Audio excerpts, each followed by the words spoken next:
주 여호와께서 이 뼈들에게 이같이 말씀하시기를 내가 생기를 너희에게 들어가게 하리니 너희가 살아나리라. 아멘.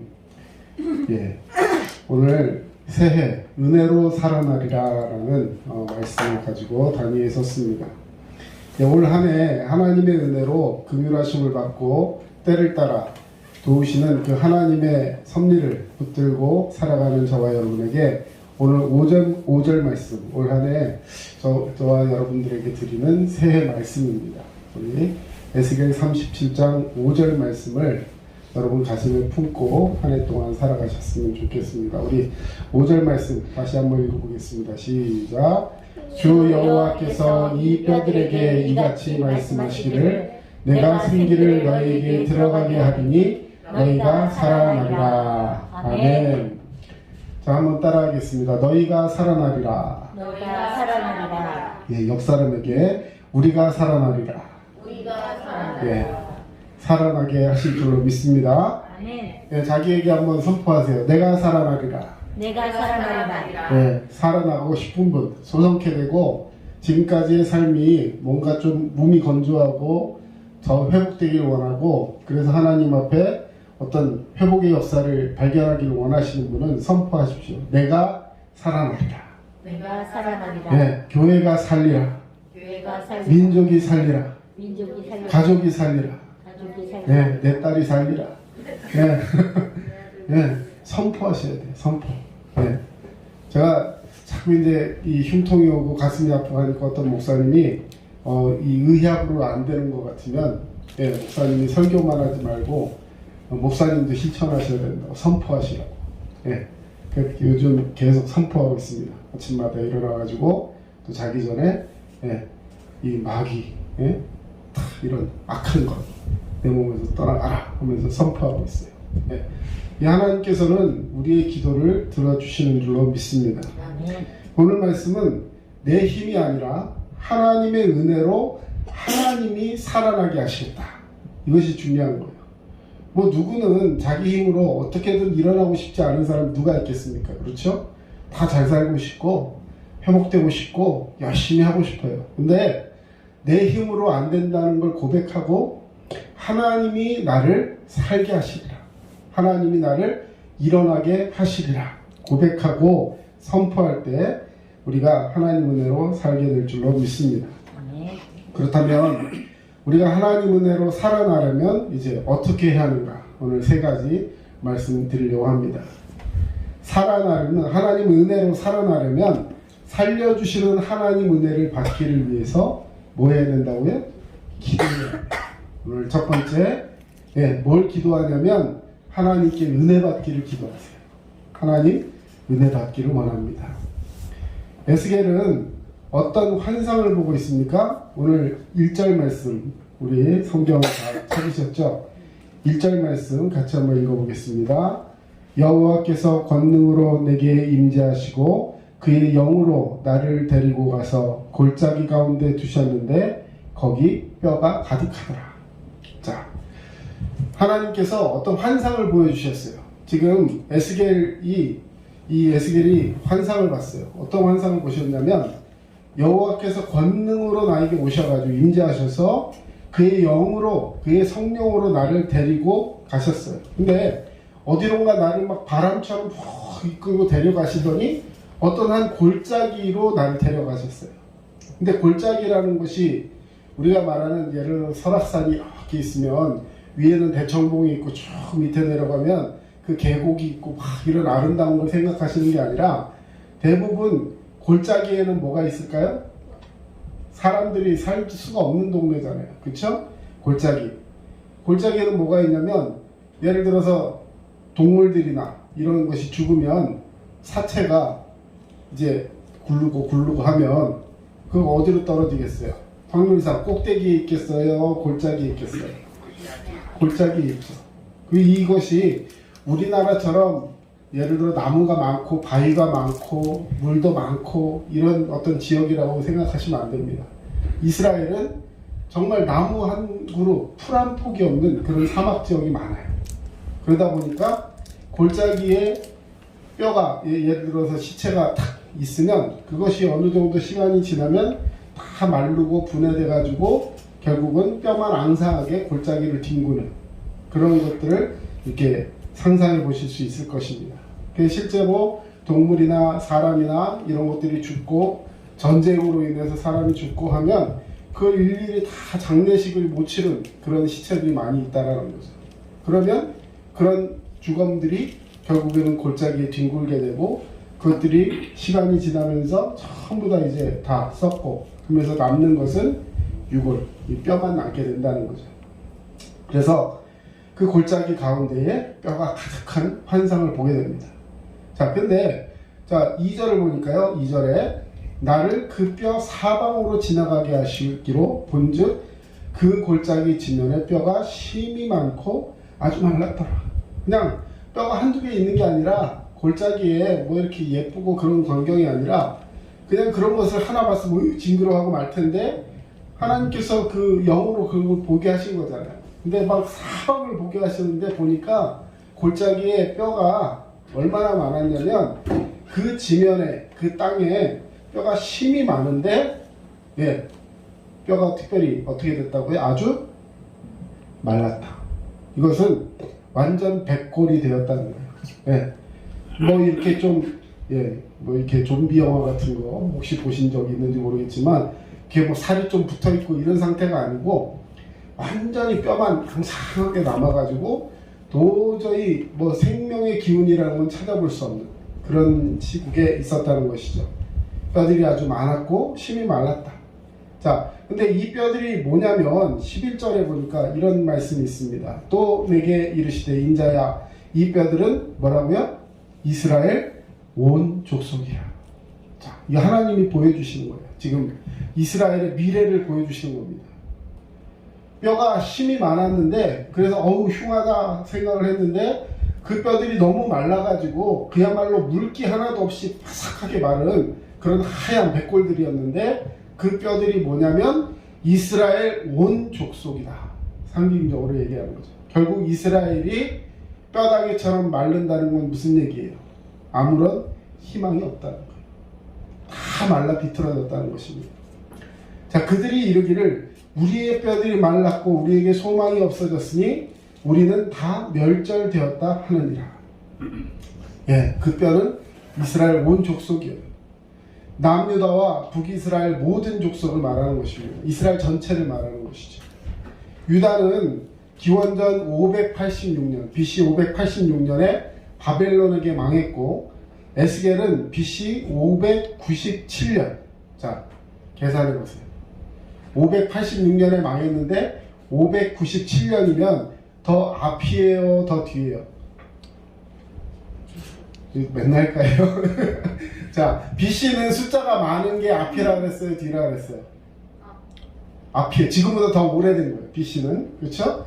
586년에 망했는데 597년에 끌려갔다 그러면 완전히 망하기 전에 끌려간 거죠. 그렇죠? 이미 전쟁으로 인해서 바벨론에 끌려간 포로들이 있었고 그 포로들을 일부 끌려가고 하는 상태에서 나중에 결과적으로 완전히 망하게 된 이스라엘을 상상하실 수 있습니다. 그래서 한 10년 전에 말하자면 포로로 끌려갔어요. 이 에스겔이라는 선지자가. 그때 나이가 한 30살쯤 되어서 여호야긴 왕 앞에 이제 포로로 잡혀갑니다. 포로 생활을 한 10여 년쯤 하게 되었을 때 인생이 이제 중년의 때가 되었어요. 자, 뼈들이 말랐다는 것은 온 이스라엘이 파멸되고 쇠약해졌고 이제 끝장이 났다는 것입니다. 당시 이스라엘 사람들의 모습, 이스라엘 사회의 그 모습이 바로 이랬다는 것이죠. 자, 포로로 자기는 잡혀갔고 남은 백성은 다 죽어서 백골이 되었어요. 무슨 희망이 있겠습니까? 이것은 이스라엘 민족의 상태를 이야기하시는 것입니다. 아주 절망적인 상태였다. 생명의 흔적이라고는 전혀 남지 않고 이미 끝나버린 것 같은 삶. 이것이 이스라엘의 현 주소였습니다. 자, 그런데 그런 속에서 이제는 너무나도 말라가지고 영적으로도 마른 뼈 같은 상태가 되어서 예배도 드리지 않고 찬양도 나오지 않고 더 이상 감사와 기쁨도 나오지 않습니다. 바벨론으로 끌려간 이스라엘 백성들은 그곳에는 예배할 수가 없었어요. 왜? 이스라엘에는 성전이 있어서 거기서 함께 모여서 제사도 드리고 함께 예배했는데 이제 다 포로로 끌려갔어. 근데 포로로 끌려가면서도 어떤 마음이 있었냐면 그래도 이스라엘에 있는 사람들은 자기들끼리 모여서 예배하겠지? 이런 마음들이 조금 있었다는 거죠. 근데 거기 있는 성전도 다 무너져 버리고 있는 사람들조차 하나님이 환상 속에 보여주시는 것이 백골이에요. 결국에는 나는 여기서 잡혀 있어서 그동안 그래도 내가 고향으로만 돌아가면 뭔가 회복이 되겠지, 이런 생각을 가졌는데 거기가 완전히 무너졌다는 얘기를 환상 중에 보여주시니까 이제는 더 이상 기댈 데가 없는 것입니다. 자, 영적인 깨달음도 없고 기도해도 공허하고 찬양을 드려도 감동이 없습니다. 하나님을 믿는다고는 하지만 마음속에 평안을 누리지 못하고 교회 일에 참여하기만 하지만 감사와 감격과 기쁨이 없는 상태. 여러분, 영적으로 완전히 메말라 있는 상태라는 거죠.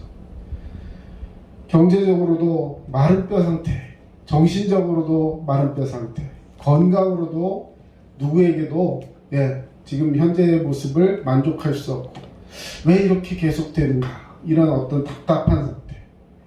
혹은 이제 새해가 되었는데 날짜는 새해로 바뀌었는데 실제적으로 내 몸이나 환경이나 여러 가지 봤을 때 뭔가 새롭게 변화될 기미가 전혀 보이지 않는 것, 이것이 오늘 에스겔의 영적인 상태였다는 것이죠. 우리 하나님께서는 이런 절망적인 상황, 소망이 없는 해골 같은 인생, 깊은 수렁에 빠져서 헤어나오지 못하는 이 나라를 보고 어떤 마음을 가지고 있겠습니까? 왜 하나님은 이런 모습을 에스겔에게 보여주셨을까요? 3절 말씀 보겠습니다. 그가 내게 이르되 인자야, 이 뼈들을 능히 살 수 있겠느냐, 이 뼈들이 능히 살 수 있겠느냐 하시기로, 자, 하나님께서 에스겔에게 환상 중에 물어보시는 거예요. 이 뼈들이 능히 살 수 있겠느냐? 그때 에스겔이 뭐라고 대답했습니까? 우리 같이 한번 읽겠습니다. 내가 대답하되, 시작. 내가 대답하되 주 여호와여 주께서 아시나이다. 인자야, 이 뼈들이 능히 살 수 있겠느냐? 너 사람아, 이 뼈들이 다시 살아날 수 있겠느냐? 에스겔에게 질문했을 때 이미 해골같이 되어버린 그 사회, 희망 없는 인간이라 할지라도 하나님은 포기하지 않으신다는 것을 우리에게 말씀하시는 거예요. 그때 에스겔이 뭐라고 대답했죠? 여호와께서, 주께서 아십니다. 여러분, 에스겔이 만약에 이렇게 대답했다면, 주님, 살 수 있겠습니까? 못 살아요. 회복될 수 없습니다.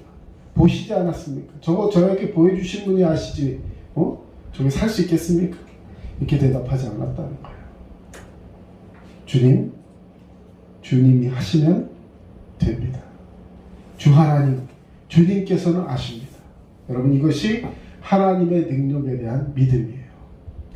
저와 여러분의 상황, 내 힘으로는 할 수 없는 상황, 그러나 하나님은 정답을 알고 계시는 줄로 믿습니다. 주 하나님, 주님께서는 아십니다. 하나님의 능력을 믿습니다. 하나님의 전적인 주권에 대한 신뢰를 가지고 주님은 아십니다. 오늘 기도하는 자의 자세는 바로 이거예요. 하나님, 은혜를 주세요. 기도하면서 은혜를 내가 더하려고 기도하면 주실까? 안 주실까? 내가 지금 기도하면서도 내 행동이 이런데 될까? 이런 의심하는 기도가 아니라 하나님은 아십니다. 아멘. 하나님이 아십니다. 주께서 아십니다. 그리고 나는 그 주님께 구하고 있습니다. 기도하는 겁니다. 다른 말로 하면 하나님께서 은혜를 베풀어 주시기만 하면 회복될 수 있지만 하나님께서 영원히 은혜를 거두어 버리시면 회복될 수 없다는 것이죠. 하나님이 은혜를 주시면 살 수 있고 은혜를 거두어 가시면 살 수 없다는 것입니다. 너무 자신을 보면서, 우리 가정을 보면서, 교회를 보면서, 또 이 땅에 있는 모든 세상의 이런 환경들을 보면서 부정적이고 객관적이고 비관적인 생각을 갖는 것이 아니라 이런 상황 속에서도 저는 주님만을 바라보겠습니다. 아멘. 이것이 바로 믿음이라는 것이죠. 어떤 상황이라도 하나님의 은혜가 임하면 살아나는 것인 줄로 믿습니다. 아멘. 여러분, 마른 뼈를 보라고 그것을 데려간 게 아니에요. 누구를 보라고? 하나님을 보라고. 그 마른 뼈를 살리시는 하나님을 보라고 그 골짜기에 데려간 거예요. 네. 그럼 마른 뼈 봐서 뭐 하겠어요? 근데 왜 하나님께서 그 마른 뼈가 잔뜩 있는 곳을 지나가게 하시고 이것들을 살릴 수 있겠느냐? 라고 물으셨어요? 그걸 보지 말라는 거예요. 그리고 그걸 살리시는 하나님을 바라보라는 겁니다. 여러분, 예전에 어떤 왕이요, 한 유명한 주교한테 물었어요. 이 세상에서 가장 행복한 존재가 누구일까요? 한번 여러분에게 정답을 모르는 상태에서 질문을 해보겠습니다. 자, 누가 제일 행복할까요? 나요? 행복지수가 너무 감사해요. 그런 사람과 살고 있습니다. 네, 또 살아있는 사람. 자, 여러분, 그렇게 얘기하니까 어떤 그 주교가 그 왕한테 이렇게 얘기했어요. 하나님이 제일 행복하십니다. 그랬더니 왕이 그럼 원론적인 얘기하지 말고 사람 중에 누가 제일 행복하냐고. 물론 하나님이 제일 행복하시겠죠. 네, 그렇죠? 자, 그랬더니 어떻게 대답했을까요? 사람 중에 누가 제일 행복해요? 비교 대상이 없는 사람? 바보. 네? 바보? 네, 아무 생각이 없으니까? 자, 여러분 금방 정답을 얘기했어요. 누가 제일 행복하다 그랬어요? 누가 제일 행복하다 그랬어요, 금방? 하나님. 그럼 사람 중에 누가 제일 행복할까요? 하나님 믿는 사람. 하나님 제일 가까이 있는 사람. 하나님 믿는다면서도 저쪽 끝에서 뭐 있긴 뭐가 있어 이런 사람 말고 하나님 제일 옆에 붙어 있는 사람. 이 사람이 제일 행복한 거예요. 왜 사람을 보고 그 사람 제일 행복한 사람 옆에 있으면 제일 행복할까요? 그렇지가 못해요, 사실. 왜? 사람의 마음속에는 악한 것이 있어서 비교 대상이 되어버립니다. 행복한 사람을 보면서 왜 나는 저러지 못하지라는 생각을 가져요. 근데 내가 비교할 수 없는 대상, 나의 절대적인 나의 주님 하나님 옆에 있으면 하나님이 행복해 하시는 그 모습 속에서 나도 함께 행복해지는 줄로 믿습니다. 아멘. 이것이 마른 뼈가 있는 에스겔 환상의 골짜기 속에서 다른 마른 뼈나 골짜기가 아니라 하나님을 바라보아야 하는 이유인 것입니다. 예. 에베소서 2장 8절 같이 한번 읽어봅시다. 시작. 너희는 그 은혜에 의하여 믿음으로 말미암아 구원을 받았으니 이것은 너희에게서 난 것이 아니오 하나님의 선물이라. 아멘. 여러분, 어떤 절망적인 상황도 하나님께서 은혜를 베풀어 주시면 소망 가운데 살아날 줄로 믿습니다. 우리는 할 수 있는 게 없지만 하나님은 하실 수 있습니다.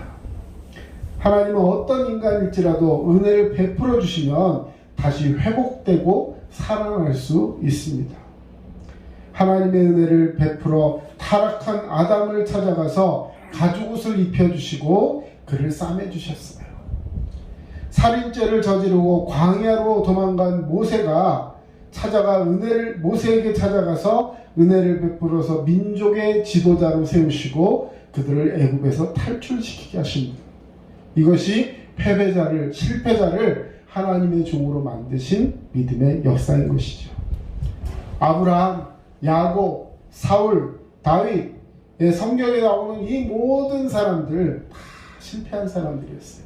하지만 하나님과 함께 하니까 하나님이 그들을 세우시고 그들을 치유하시고 죄 가운데 있을 때도 그들을 다시 그 죄로부터 회개케 하시고 용서하시고 세임 주셔서 하나님의 사람으로 세우신 것, 여러분 성경에 그리고 이 땅에 많은 믿는 사람들의 샘플 얼마든지 있습니다.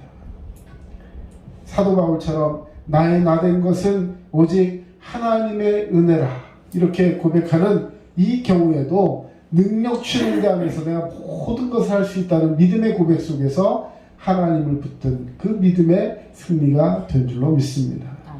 하나님의 은혜 가운데 새로 다시 살아나기를 원하신다면 이제 올 한 해 기도로 주님 앞에 나아가며 하나님 제게도 은혜를 부어 주시옵소서. 아멘. 자, 두 번째, 하나님 앞에 은혜로 살기를 원하신다면 말씀을 들어야 합니다. 자, 말씀을 잘 듣고 은혜 중에 함께 하시는 저와 여러분 되시기를 축원합니다. 아멘. 우리 4절 한번 누가 이현이가 한번 읽어줄래요? 4절. 또 내게 이르시되 너는 이 모든 뼈에게 대언하여 이르기를 너희 마른 뼈들아 여호와의 말씀을 들을지어다. 아멘. 아멘. 자, 대언이라는 말이 뭐냐면 내가 하는 말이 아니라 대신 전하는 말이에요. 자, 또 내게 여기서 나는 누구예요? 에스겔이라는 사람이에요. 선지자. 에스겔에게 너는 이 모든 뼈에게 대언하여 이르기를 이라고 누가 말한 거예요? 하나님. 하나님 여호와께서 말씀하신 거예요. 다시 말해서 하나님이 하시는 말씀을 에스겔의 입에 넣어서 마른 뼈들에게 전하는 거예요. 자, 내가 마른 뼈한테 얘기하는 게 아니라 하나님이 하신 말씀을 마른 뼈한테 직접 하실 수도 있는데 나를 거쳐서 하게 하셨어요. 왜 굳이 그냥 직접 말씀하시지 왜 나를 거쳐서 말씀하셨을까요? 여기는 굉장히 놀라운 축복이 엎어져 있습니다. 자, 여러분 하나님이 마른 뼈를 살리실 수 있는 줄로 믿습니다. 근데 굳이 나를 데리고 가셔가지고 나를 통해서 말을 하게 하셔요. 그리고 그 마른 뼈가 살아나는 그 모든 믿음의 역사를 나로 바라보게 하십니다. 왜 그러셨어요?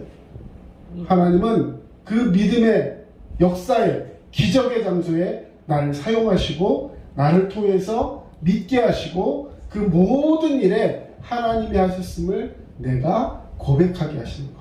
다시 말해 지금 이 순간 하나님은 에스겔을 사용하고 계신 줄로 믿습니다. 아멘. 저와 여러분이 이제 올 한 해 하나님 앞에 쓰임받는 자가 될 줄로 믿습니다. 아멘. 그러기 위해서 뭘 가지고 있어야 되느냐? 하나님의 말씀이 이 안에 있어야 돼요. 예, 7절 말씀 한번 보겠습니다. 이에 내가 명령을 따라 대언하니 대언할 때에 소리가 나고 움직이며 이 뼈 저 뼈가 들어맞아 뼈들이 서로 연결되더라. 아까 뭐라고 대언했다고요? 마른 뼈들아 여호와의 말씀을 들을지어다. 헤이 헤이 헤이 하나님 말씀이야 들어 하면서 이제 말씀하기 시작하는 거예요. 그랬더니 여호와의 명령을 따라 이제 말을 계속 이해했죠. 하나님 뭐하라 뭐하라 대언했더니 그 말을 듣던 이 뼈다귀들이 갑자기 소리가 나 틱틱틱 소리가 나더니 이쪽에 굴러있던 머리 해골뼈가 떼굴떼굴 굴러와가지고 탁 붙고 척추가 와서 딱 붙고 팔이 딱 붙고 막 이러고 딱딱딱딱 붙어요. 뼈들이 들어맞아 서로 연결돼. 예, 이거 영화로 만들면 완전 공포 영화죠. 예, 뼈들이 막 들어맞는 거예요.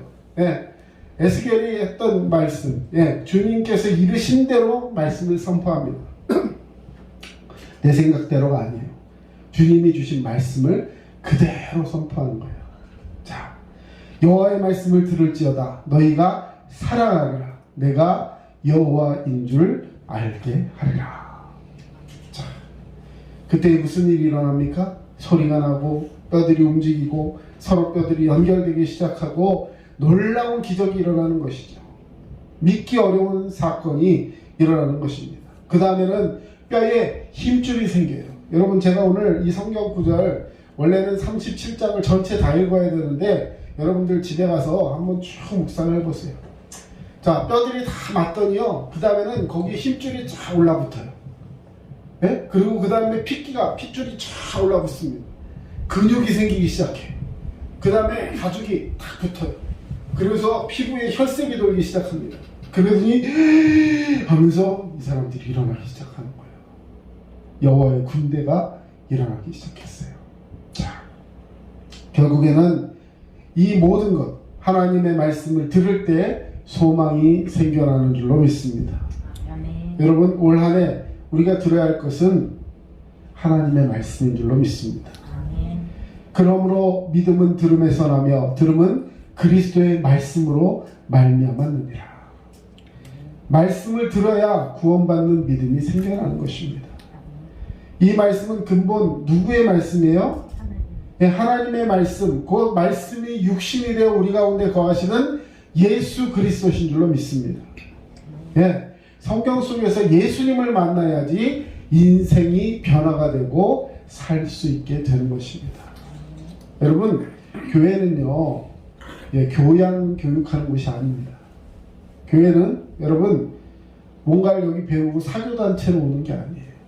많은 사람들이 오늘날 교회를 어떤 사교단체, 문화단체, 예, 또 물론 교회 안에서 그런 요소들도 있습니다. 그게 잘못됐다는 게 아니에요. 그러나 정작 제일 중요한 게 뭐냐면 교회 안에서 말씀을 들으면서 예수를 만나셔야 하는 줄로 믿습니다. 아멘. 이것이 우리가 예수 믿고 교회 안에서 신앙 공동체 안에서 신앙생활하는 명백한 이유 중에 하나예요.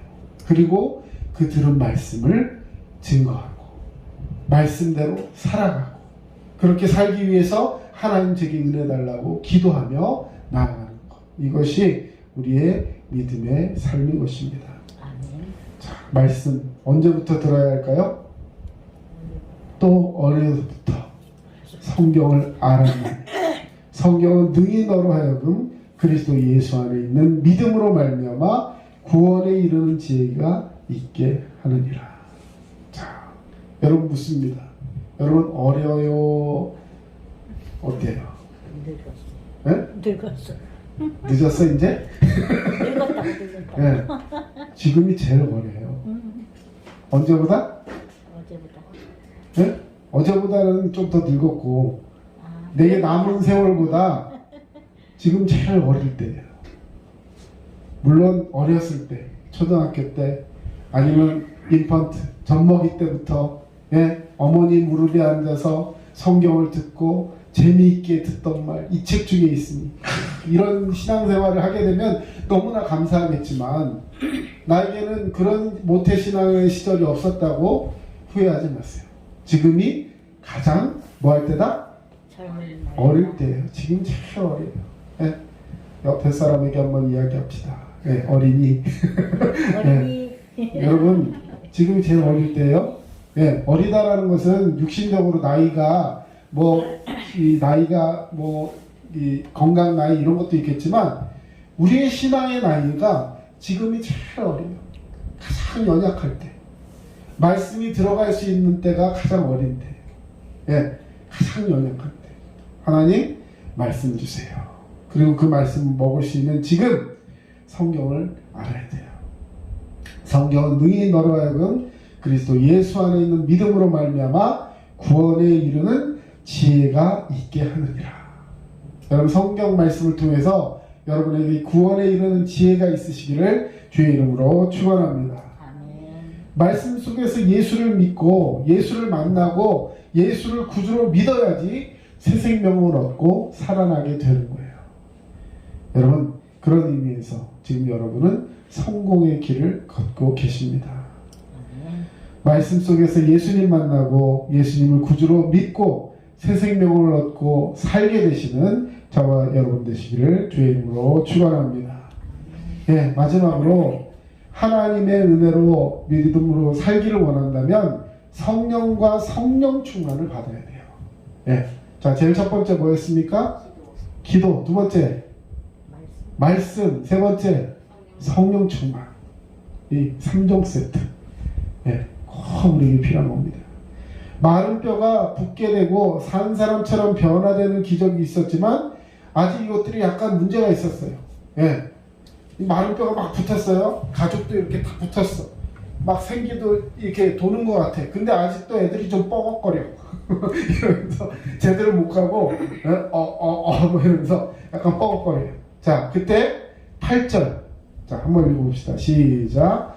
내가 또 보니 그 뼈에 힘줄이 생기고 살이 오르며 그 위에 가죽이 덮이나 아직 뭐가 없어요? 그 속에 생기가 없어요. 아직까지 생기가 없어. 자, 이때 하나님께서 뭐라 말씀하시는가? 9절 시작. 또 내게 이르시되 인자야 너는 생기를 향하여 대언하라. 생기에게 대언하여 이르기를 주 여호와께서 이같이 말씀하시기를 생기야 사방에서부터 와서 이 죽음을 당한 자에게 불어서 살아나게 하라 하셨다 하라. 예. 지금도 철저하게 하나님께서요, 직접 그 뼈다귀에게 얘기하시는 것이 아니라 에스겔이라는 그 선지자에게 말하라 하라, 대언하라, 계속해서 말을 넣어주고 있어요. 자, 생기가 들어가게 하라라고 대언하라 했습니다. 자, 5절. 내가 생기를 너희에게 들어가게 하리니 너희가 살아나리라. 여호와께서 이같이 말씀하셨어요. 내가 생기를 너에게 들어가게 하리니 너희가 살리라. 자, 여러분, 이 생기는 결국 뭘까요? 하나님이 우리를 흙으로 만드시고 그 코에 뭐를 넣어주셨다고요? 생기를 넣어주셨어요. 그러면 여러분도 그 생기를 받아야 하지 않겠습니까? 아멘? 아멘. 아멘이 부족하네요. 생기를 받기를 원하십니까? 아멘. 네. 여러분, 마치 뼈다귀처럼 살은 붙어있고 뼈는 붙고 힘줄은 붙고 다 근육도 있고 가죽도 있고 다 있어요. 근데 생기가 없는 좀비처럼 우리가 그렇게 살아간다면 그건 하나님 뜻이 아니에요. 하나님이 불어넣어 주시는 생기를 붙들어야 하는 줄로 믿습니다. 아멘. 히브리어로 르아흐, 바람, 호흡, 생명, 영, 성령님, 이런 의미를 가지고 있는 것이 생기라는 단어예요. 하나님께서 인간을 창조하실 때 창세기에 보면 금방도 말씀드렸지만 흙으로 빚으사 그 코 다른 데다가 넣지 않고, 예를 들어 손가락 이렇게 안 하고 그 코에다가 생기를 불어넣어 주셨대. 꼭 무슨 인공호흡 하듯이 넣으셨는지 그건 잘 모르겠어요. 근데 그 생기가 결국 뭐냐면 호흡이라는 거예요. 호흡. 자, 호흡은 언제부터 언제까지 있는 거예요? 태어나서 죽을 때까지. 인간이 다른 건 다 못해도 이걸 하면 아직 살아있다고 합니다. 그죠? 그게 호흡이에요. 뚜 한 거. 그것도 결국은 호흡이에요. 그렇죠? 그래서 뭐 뇌가 뭐 죽은 상태냐, 뇌사. 그래도 그거 완전히 죽었다라고 하지 않죠. 호흡이 멈춰야지만 죽은 거라 합니다. 그래서 이제 그 뭐 의학적으로도 여러 가지 얘기들이 많이 있지만 결국엔 그 호흡에 하나님이 생기를 넣어 주셨다는 거예요. 그것은 저와 여러분이 살아 숨쉬는 동안 하나님을 의식하고 하나님을 의지하고 하나님과 함께 살아가야 하는 줄로 믿습니다. 아멘. 여러분, 호흡하고 계시죠? 근데 호흡이 부담스러우세요? 호흡이 부담스러우면 정말 힘들어요. 제가 그걸 경험하니까 가끔가다 제가 이제 제 혼자 이렇게 따로 방에서 자는데 요즘 아들하고 같이 많이 자요. 근데 얘가 가끔가다 자다가 저를 깨웁니다. 숨 좀 쉬어봐. 막 이렇게 하다가 막 이렇게 쉴 때가 있어요. 자다 말고 길게 호흡할 때가 있어요. 그럼 아빠 이렇게 옆으로 돌아누워봐. 돌아누우면 숨이 잘 쉬어진대. 그러면 제가 그럴 때마다 느끼는 게 있어요. 참 호흡이라는 게 얼마나 감사한 건지. 여러분, 그렇게 옆에서 지지고 볶고 싸우고 해도 숨 쉬고 있는 게 감사하지. 옆에 같이 그렇게 지지고 볶고 싸우고 막 그런 사람이 갑자기 옆에 숨을 안 쉰다고 생각해 보세요. 참 끔찍한 거죠. 하나님이 저와 여러분에게 이 생명을 주셨는데 이 생명을 이제 은혜로 주님 앞에 드리는 자가 되어야 될 줄로 믿습니다. 자, 14절 말씀 한번 같이 읽어주세요. 시작. 내가 또 내 영을 너희 속에 두어 너희가 살아나게 하고 내가 또 너희를 너희 고국 땅에 두리니 나 여호와가 이 일을 말하고 이룬 줄을 너희가 알리라. 여호와의 말씀이니라. 아멘. 아멘. 내가 또 내 영을 너희 속에 두어 너희가 살아나게 하고 내가 또 너희를 너희 고국 땅에 두리니 나 여호와가 이 일을 말하고 이룬 줄을 너희가 알리라. 여호와의 말씀이니라. 여러분, 성령님을 우리 마음속에 받아야 하는 거예요. 아멘. 내 영을, 하나님의 영을 너희 속에 두어 너희가 살게 한다. 오늘 말씀의 요지입니다. 하나님의 영을 우리 속에 두신대요. 여러분, 성령님은요 굉장히 인격적이신 분이에요. 자, 여러분 집에 저번에 한번 질문을 했었는데 집에 몇 명까지 손님이 오면 그래도 행복할까 얘기했더니 5명인데 그 중에 목사님 들어가요, 안 들어가요? 대답을 빨리 못하네. 네. 자, 여러분 강도는, 도둑은 내가 원하지 않아도 들어와요. 그렇죠? 특히 내가 안 원할 때 들어와요. 내가 모를 때 들어와요. 그리고 내 집을 다 뒤집어 놓고 훔쳐가고 다 생명을 막 저기 하고 이렇게 가버립니다. 그래서 그 강도나 도둑이 들어오면 행복해요? 행복하지 않아요? 행복이 뭐예요? 엄청 무섭고 두렵고 그로 인한 후유증이 엄청날 거예요. 그런데 여러분이 사랑하고 여러분이 정말 존귀하게 여기고 정말 같이 있고 싶은 그 사람은 언제 들어오냐면 여러분이 초대해야 들어와요. 내가 원할 때, 아직 원하지도 않는데 발로 뻥 차고 들어오는 게 아니라 내가 원한다고 할 때 들어오시는 거예요. 성령님은 그런 분이세요. 마귀 사탄은 내가 원하지 않아도 들어와서 내 삶을 무너뜨리고 나를 넘어뜨리지만 하나님의 영은요, 내가 원할 때, 다시 말해서 내가 그분을 모셔드리기 위해서 마음의 준비를 하고 내 마음의 이 더러운 것들을 다 회개하고 주님 내 마음에 오시옵소서, 나와 함께 하세요, 이런 고백을 하며 주님을 받아들일 때 우리 가운데 오신다는 사실입니다. 주님을 우리 마음속에 모셔드리는 저와 여러분 되어야 할 줄로 믿습니다. 내 마음 그리스도의 집이라고 아주 오래된 이 기독교 서적이 하나 있습니다. 근데 이 책에 보면 그런 얘기가 나와요. 예. 그 주님이 우리 마음에 들어오시기를 원하는데, 예. 나는 주님이 아직 모셔드릴 준비가 안 돼 있어요. 주님, 제가 요 현관문도 아직 못 열어드려요. 왜? 우리 집 너무 지저분하고 안에 들어온 거 많고 보여드리기 싫고 창피한 것들이 너무 많기 때문에 주님 다음에 오세요. 그 어느 날 막 준비를 해서 마루를 치웠어요. 응접실 깔끔하게 해놓고 꽃 하나 다 올려놓고 이제 주님이 오시면 여기 잘 모셔드려야지. 근데 주님이 거기까지 딱 오시고 말아야 되는데 주님이 자꾸 안방을 열어보려고 그래. 네, 주님 거기는 안 돼요. 거기는 안 돼요. 화장실 안 돼요. 네, 공부방 안 돼요. 게임방 안 돼요. 네, 창고 절대 안 돼요. 네. 하나 주님은 열기를 원하세요. 그리고 직접 확 열고 들어가시는 게 아니라 그 마음에 준비가 되기를 원하세요. 내 마음 그리스도지. 어디든 나중에는 다 치웠으니까 깨끗하니까 들어오세요가 아니라 결국에는 나의 지저분하고 연약하고 두려운 모습도 주님 앞에 다 오픈할 수 있는 마음이 되었을 때 주님이 결국 내 집의 주인이 되시더라는 거예요. 그리고는 내가 치우는 것이 아니라 주님이 나를 치워주시기 시작해요. 나를 정리해 주시고 우선순위를 바꿔주시고 그리고 내 안에 주님이 일하게 하시고 그리고 나는 주님 앞에 순종하게 되는 것. 이것이 바로 믿음의 은혜의 역사인 줄로 믿습니다. 이제 말씀 마칩니다. 요한복음 20장 20절에 성령을 받으라 라고 말씀하셨어요. 네. 여러분 성령을 받으면 어떤 일이 일어날까요? 오늘 말씀의 10절에 이에 내가 그 명령대로 대언하였더니 생기가 그들에게 들어가매 그들이 곧 살아나서 일어나 서는데 극히 큰 뭐가 됐다고요? 군대가 됐다. 네. 그전에는 마른 뼈다귀였어. 지 혼자 돌아다니고 이 뼈가 누구 뼈인지도 몰라요.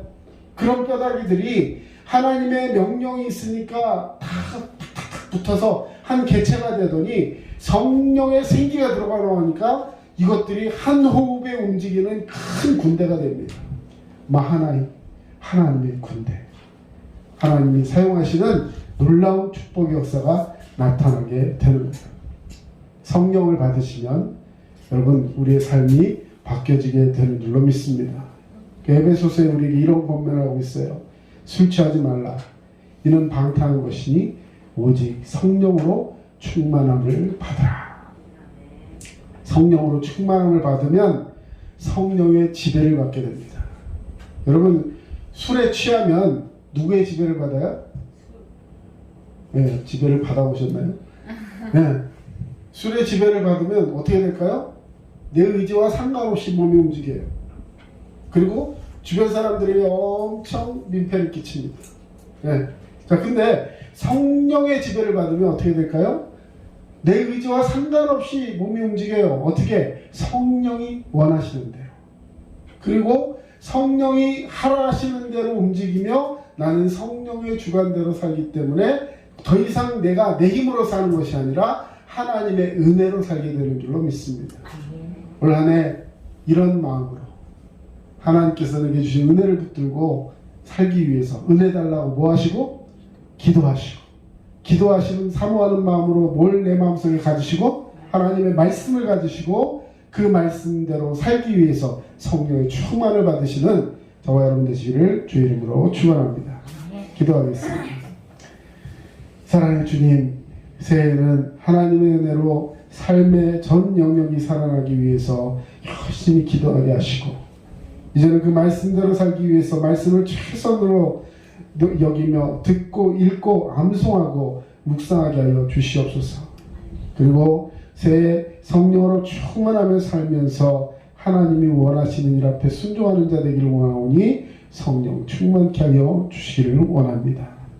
이제는 우리 주 예수 그리스도의 은혜와 하나님 아버지 크신 사랑하심과 성령님의 역사하심과 인도하심이 오늘 말씀 붙들고 믿음 안에 살아가며 새해 살아나리라 주님 앞에 선포하는 믿음의 우리 귀한 성도들 머리 위에 이제로부터 영원토록 함께 하시기를 간절히 축원하옵나이다. 아멘. 아버지